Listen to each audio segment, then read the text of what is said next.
Spicing up your sex life will not save your marriage. As much as we want these quick fixes and gimmicks, and as much as we might enjoy the excitement of doing such things or experimenting with such things, spicing up your sex life is not going to save your marriage. And this is a myth that I want to bust. And this is day 23 of my 30-day exposure truth challenge. And the prompt for today is what is a myth in your industry that you think is inaccurate or does people a disservice, and how can you speak out strongly about it so that you can really give people some sincere, honest information. And so spicing up your sex life is not going to save your marriage, and here's why. It is not to say that there's anything wrong with that. There's no shame in whatever types of sexual proclivities or interests that you are willing to explore consensually with your partner. However, oftentimes when we are spicing things up like this, we are activating, and I'm going to oversimplify here, using neuroscience to oversimplify here, but and I realize that there's more going on neurochemically than just this one thing, but for useful purposes, for useful generalizations, when we are spicing up our sex life, we are activating and stimulating dopamine. Dopamine is certainly has a lot to do with pleasure. And again, pleasure is a wonderful thing. There is no shame at all in what I'm trying to explain here. However, dopamine is not happiness. It is not satisfaction. That is different set of kind of circumstances neurologically and biologically and chemically. It's not love and trust. It's not bonding.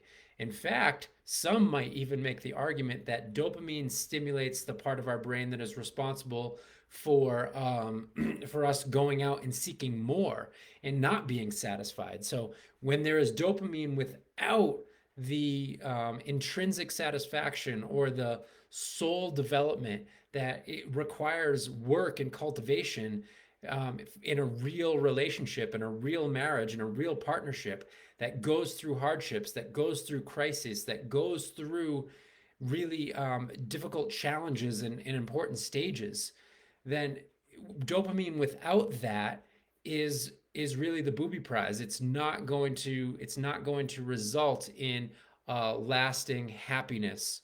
And so neurochemically, what was like dopamine, you could think of dopamine as like when we were living more in more rustic times and more challenging times, like evolutionarily, and we were in our cave, and it was the cave was cozy, and we had to go out and get food. We had to go out and forage or hunt and get food, and we didn't really want to do it because it was storming outside, but hunger was an issue, so we did it anyway. Well, we would get dopamine. Dopamine would motivate us, and we would get a sense of pleasure from that dopamine rush, and that would motivate us to go out and do it. And then we would go out and do it, and we would work hard, and we would be challenged, and we would sweat, and we would come, and then we would succeed, and then we would come home, back to the cave, back to the warmth, back to the fire, to a cooking stew, and kids eating happily, and we were together again.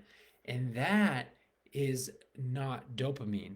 That feeling of real satisfaction, of yes, of lasting bonding, of trust, of togetherness, is not dopamine. So again, I just want to expel a myth.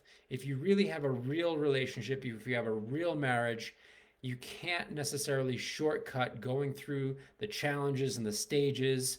Every single truly thriving, truly happy, truly healthy, truly successful marriage and partnership goes through crisis. Crisis does not mean that your marriage or your partnership is a failure, nor does waxing and waning sexual appetites mean that something is wrong with you, or that you don't love each other, or that there is a problem with yourselves, with your partner, with your marriage, with your relationship. In fact, these things are going to cycle in and out. They're going to come and go. It's okay to spice things up, but it's also okay not to. It's okay to have periods where there's not a lot of sexual interest in your relationship, and that does not mean that your relationship is doomed to failure.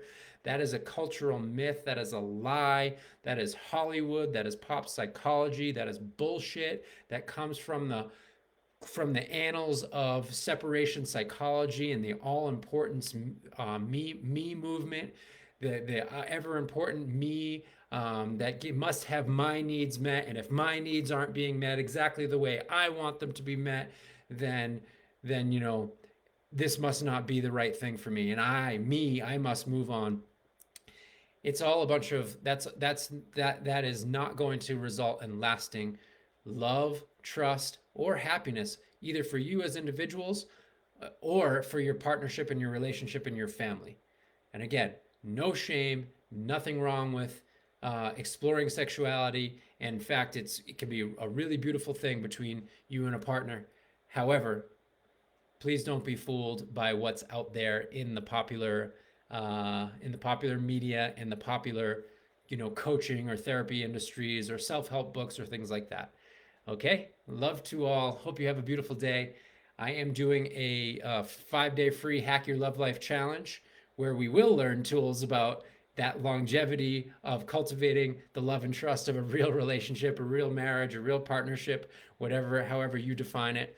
There is a link in the description. Check out the YouTube channel. Send me a message if you want to connect. Love to hear from you. Love to hear your questions, your comments, your disagreements if you disagree. I invite that discussion also. And hope you have a beautiful night. Love you all. Ciao.